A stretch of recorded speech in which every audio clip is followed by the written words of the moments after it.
Appreciate you all joining us. I definitely appreciate the patience as we conduct this investigation. And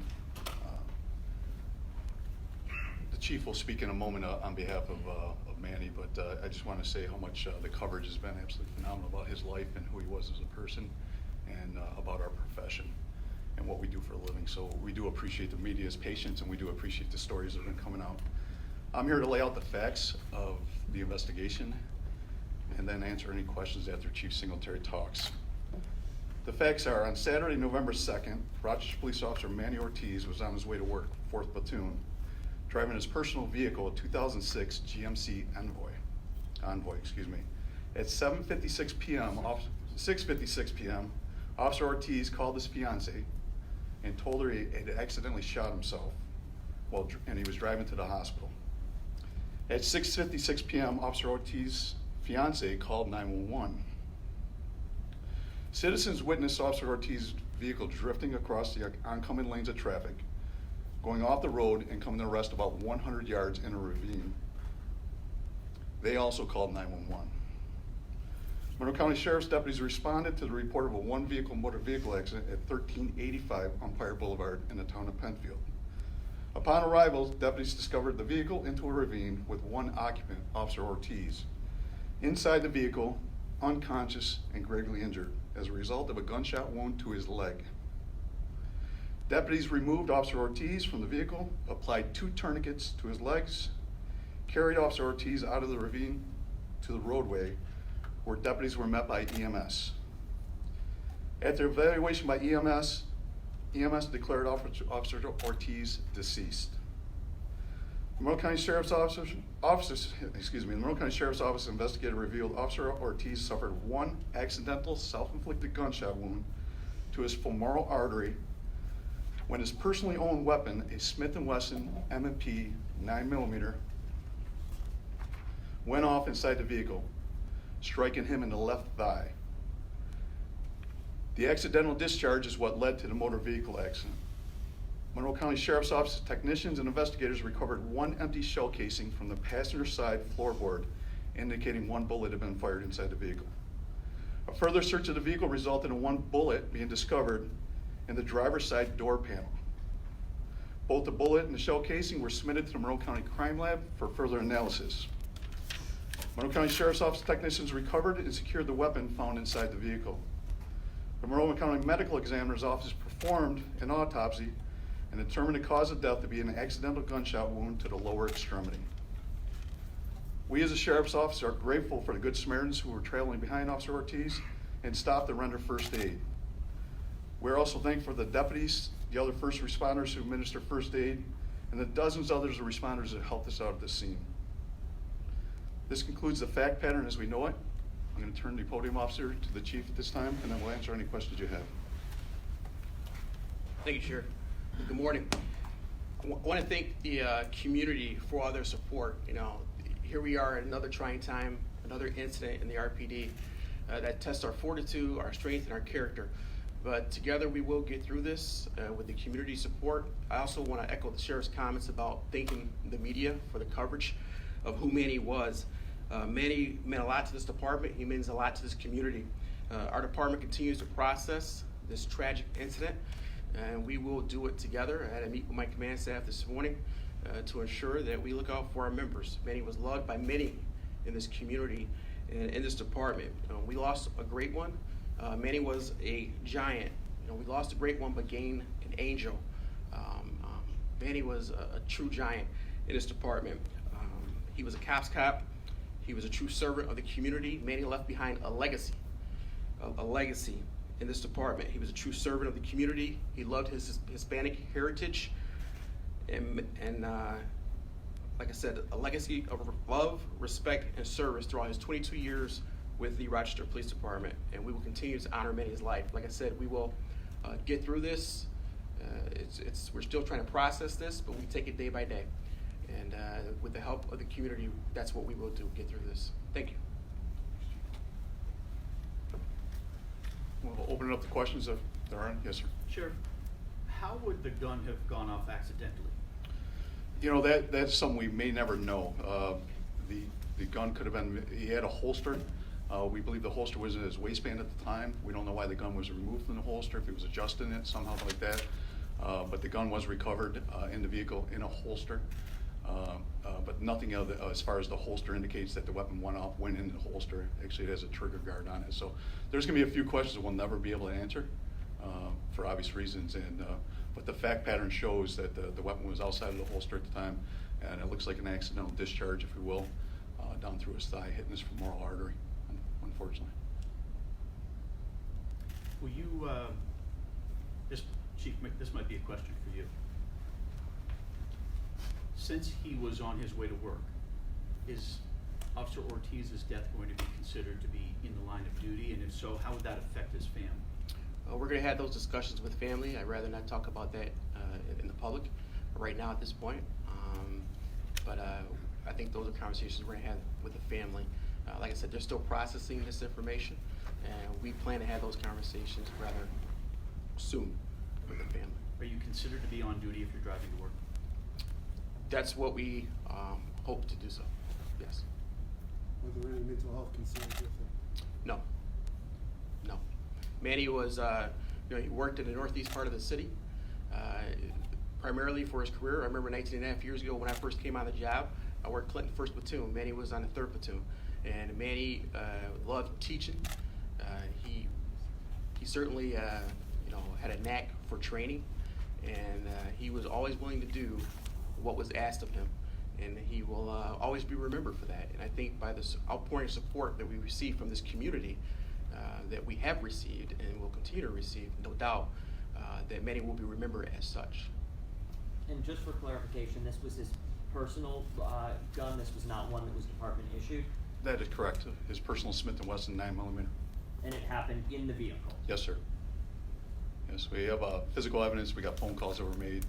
We got witness statements. We got a camera that was right behind the officer as he was driving to work, a dash camera from a witness having a recording when he drifted off the lane. So all this information we gave you today is the facts as we know them, fact pattern. And I just want to be very, very clear that Manny left work. We interviewed his family. He was chipper. He was happy. He was going to work. He was a little tired.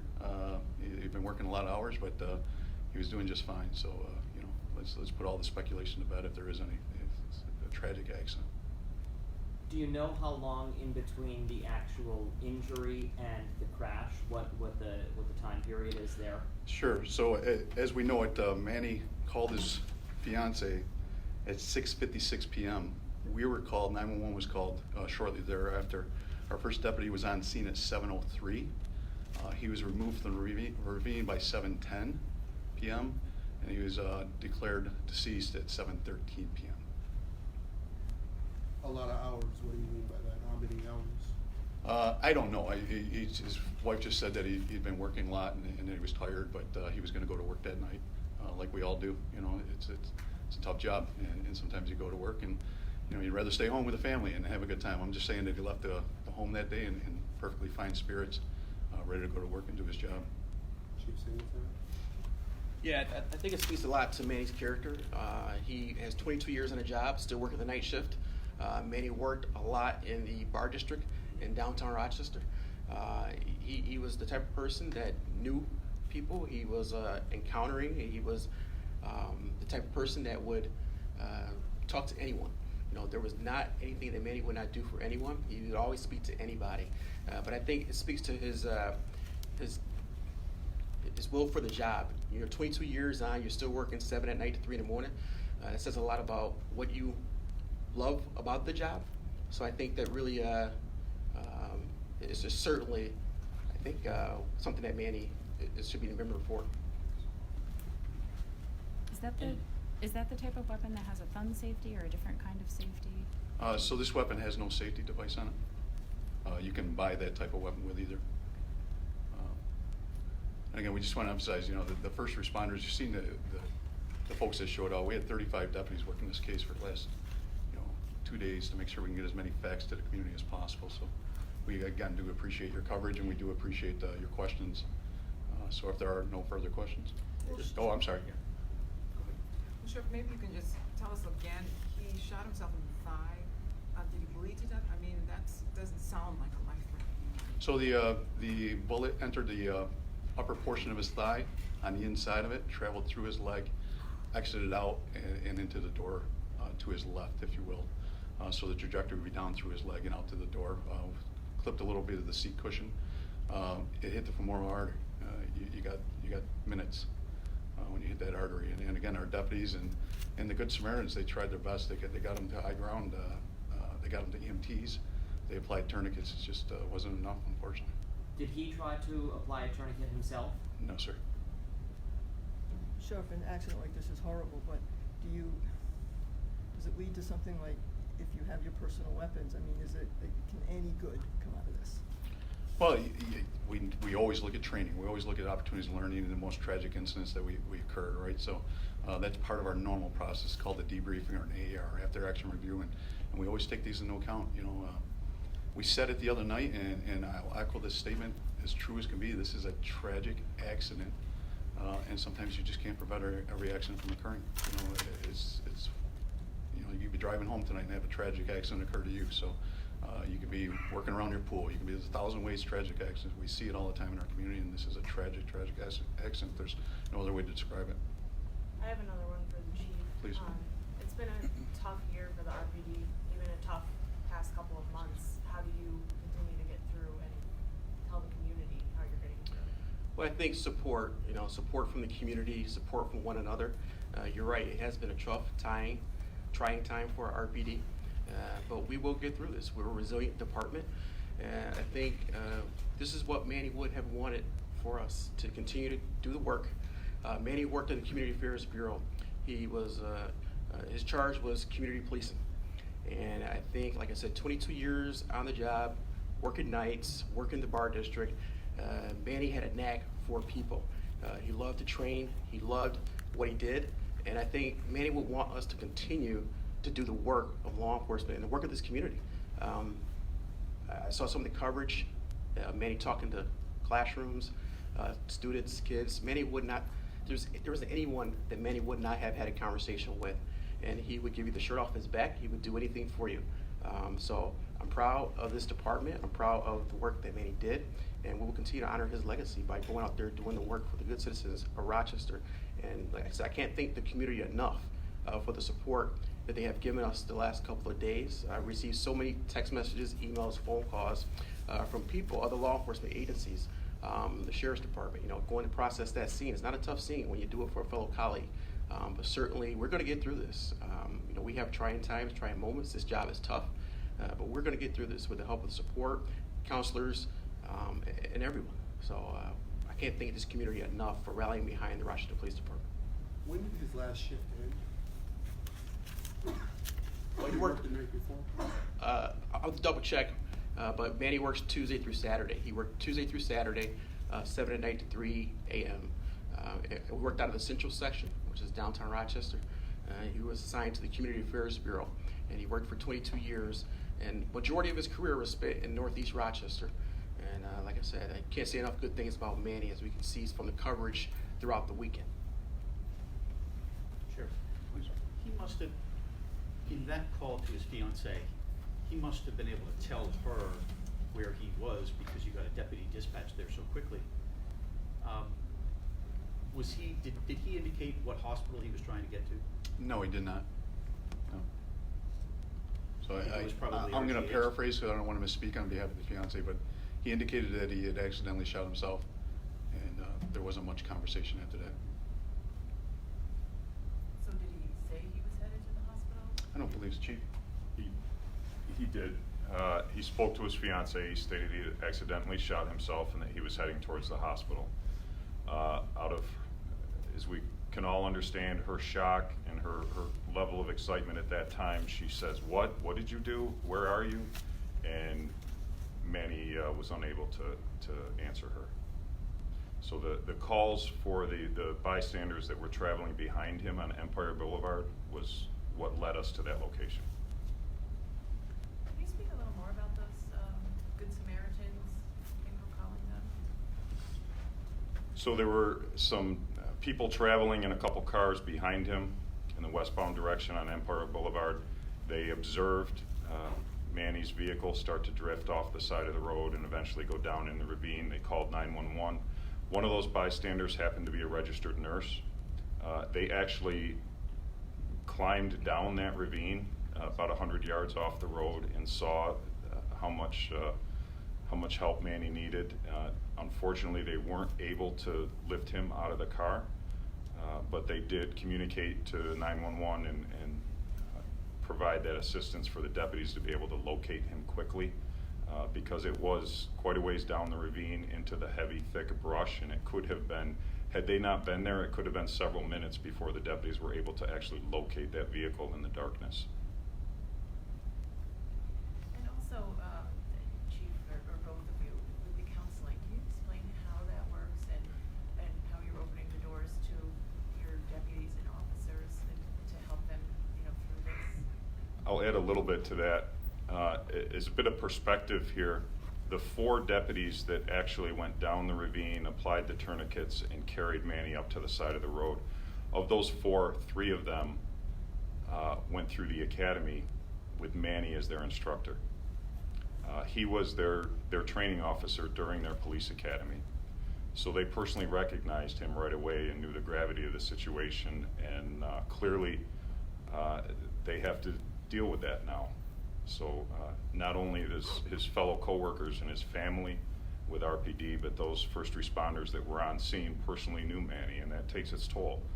But as an agency and as a community, first responders community, we have to prepare for those things, and we do that, and we follow up with our members, and we provide those assistance programs and those peer support programs that help them process this and try to find their way back to work the next day. Was he in his uniform? No, he was not. He was in his personal clothes, personal weapon, personal car.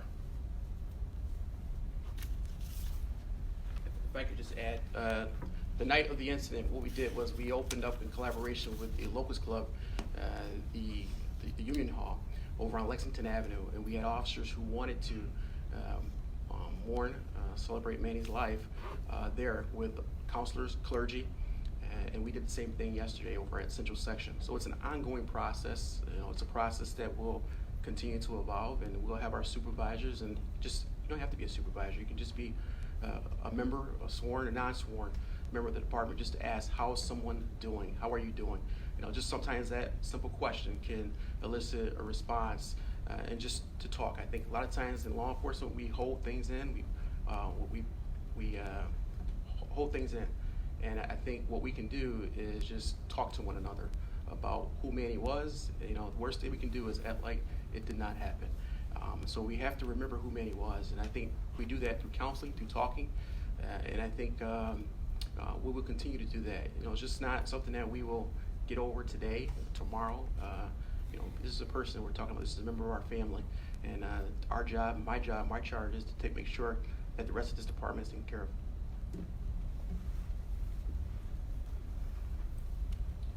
Will any information about the bystanders, the Good Samaritans, be released? We would have to check with them. We'd love to, and we normally do recognize folks like that throughout the year. Citizens that do well in our community in all different facets, let alone this particular case. So that'll be totally up to them, but we'd love to share them with you.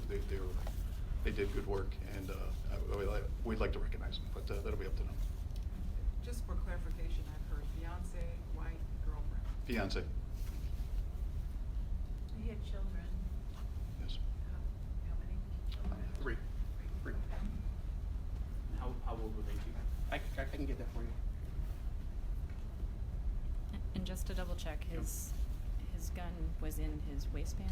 And was No, it- we will never know exactly Oh, where the right. gun was at the time. All we know is based on the trajectory of the bullet, where the angle was, because he was seated in the car. We can backtrack that bullet trajectory. So it started somewhere up around his waistband, where so that's where most people would carry it in their waistband type holster. Again, I don't want to speculate on that. I'm just saying the trajectory. What we know by the fact pattern, what we know by physical evidence, is the bullet entered in a trajectory from his waist. But first entry wound was actually through his pant leg, on his left leg, on the outside of the leg going in. So, we know just reverse trajectory where the gun was when it went off. Was there also a holster and other? There was a holster, yes. So somewhere after the incident, Manny was able to not only call his fiance, but also reholster the weapon. The weapon was in a holster when we recovered it.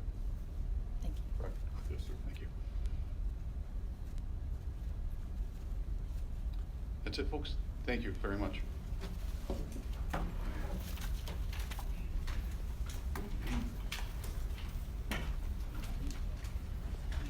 Who's going to do